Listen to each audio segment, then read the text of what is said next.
안녕하세요. 경기 전분 석소입니다. 오늘 경기의 핵심 흐름과 무료 공유 내용 댓글에 남겨둔 링크에서 확인하실 수 있습니다. 경기 전 꼭 봐야 할 전력, 데이터, 전술 포인트 지금부터 바로 분석해보겠습니다. 안양의 에이스 마테우스가 템포를 주도하며 방향 전환 타이밍을 앞당긴다면 대전의 허수아비 같은 어설픈 수비라인 간격은 전 후반 90분을 버티지 못하고 붕괴될 가능성이 높다. 그리고 마테우스가 직전 경기 페널티킥 실축을 속죄하기 위해 더욱 열심히 동기부여를 불태울 것으로 예상되며 이는 곧 안양 공격진 전체의 사기와도 직결될 수 있다. 대전은 중원의 스위칭 속도 문제를 해결하지 못한다면 경기 내내 안양에게 재정비할 시간조차 주지 않는 빠른 전개를 허용할 위험이 크다. 엘쿠라노가 문전에서 제공권 우위를 앞세운다면 크로스 상황마다 대전 수비진은 확실한 부담을 짊어질 수밖에 없다. 유키치의 측면 돌파가 반복적으로 성공한다면 대전의 수비 라인은 좌우로 계속 끌려다니며 중앙 공간까지 함께 열어줄 가능성이 높다. 대전은 주민규와 엄원상의 개인 능력으로 반격을 시도하겠지만 경기력이 근본적으로 개선되지 않은 상황에서는 그 효과가 제한적일 수밖에 없다. 안양은 골대에 2번이나 가로막히고 페널티킥까지 실축했던 지난 경기의 아쉬움을 이번 경기에서 확실하게 풀어낼 동기가 충분한 상황이다. 경기 중반 이후 대전이 수비 조직을 정비하지 못한다면 안양의 득점 기회는 후반까지 꾸준히 이어질 것으로 예상된다. 강윤성이 오버래핑으로 균형을 맞추려 하겠지만 중원에서부터 밀리는 구조 속에서는 그 시도 자체가 위험 부담으로 돌아올 가능성도 있다. 안양은 홈팬들의 뜨거운 응원을 등에 업고 초반부터 적극적으로 승부를 걸어올 것으로 예상되며 마테우스의 동기부여가 실제 득점으로 이어질 가능성이 매우 높다. 결국 이번 매치업은 경기력과 동기부여 모든 면에서 앞서는 안양 쪽으로 무게추가 기울어지는 구도다. 부천의 에이스 갈레고가 광주에 벌어진 수비 미드필더 간격에서 침투 타이밍을 정확하게 맞춘다면 부천이 승점 3점을 챙길 수 있는 결정적인 마무리 슈팅 찬스가 발생될 것으로 보인다. 광주는 3선 미드필더의 복귀 속도가 느려 페널티 박스 앞쪽 공간이 지속적으로 열리는 문제를 안고 있으며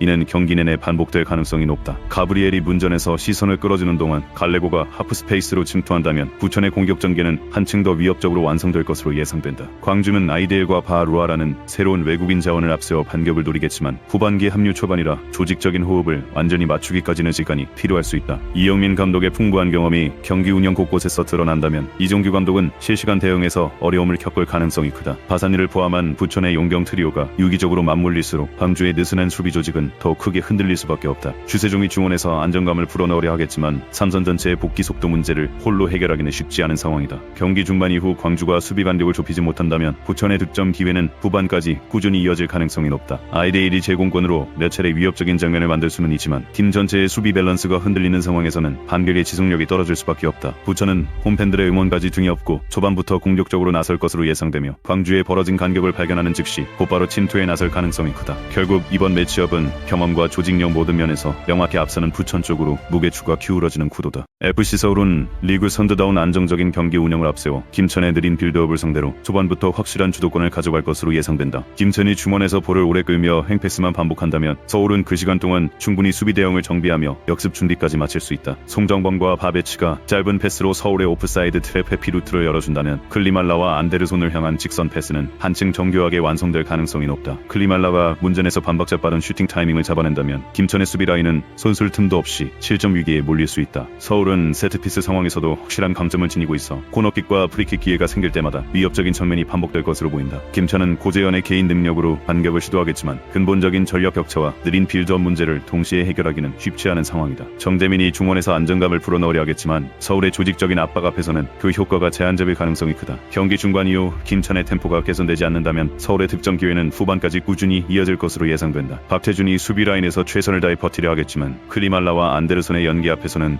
홀로 막아내기 벅찬 상황이 반복될 수 있다. 서울은 리그 선두답게 경기 운영에서도 여유를 보이며 김천의 페이스에 말리지 않고 자신들의 리듬대로 경기를 이끌어갈 가능성이 매우 높다. 결국 이번 매치업은 전력 격차와 세트피스 완성도 모든 면에서 압도적으로 앞서는 FC 서울 쪽으로 무게추가 완전히 기울어지는 구도다. 전북은 홈 2점을 앞세워 초반 기세를 잡으려 하겠지만 직전 서울전에서 드러난 답답한 교체 운영의 그림자가 이번 경기에서도 반복될 가능성을 배제할 수 없다. 제즈는 세르지우 코스타 감독 특유의 조직적인 압박을 앞세워 전북의 빌드업을 초반부터 흔들어 놓을 것으로 예상된다. 아이아스가 반박자 빠른 슈팅 템포로 승부를 걸어온다면 전북 수비진은 타이밍을 맞추지 못하고 고전할 가능성이 높다. 오베르단이 무더운 날씨 속에서 공수 간격을 홀로 메우는데 한계를 드러낸다면 전북의 수비 조직은 후반으로 갈수록 눈에 띄게 흔들릴 수 있다. 제주는 쿨링 브레이크 타임을 전술 조정의 기회로 적극 활용하며 코스타 감독 특유의 상황별 맞춤 솔루션으로 경기 흐름을 유리하게 이끌어갈 것으로 보인다. 전북은 이승우의 개인 능력으로 반격을 시도하겠지만 감독의 소극적인 교체 운영이 반복된다면 결정적인 순간 힘을 싣지 못할 위험이 있다. 제주는 네게바와 이탈로의 연계 플레이를 통해 지속적으로 찬스를 만들어낼 것으로 예상되며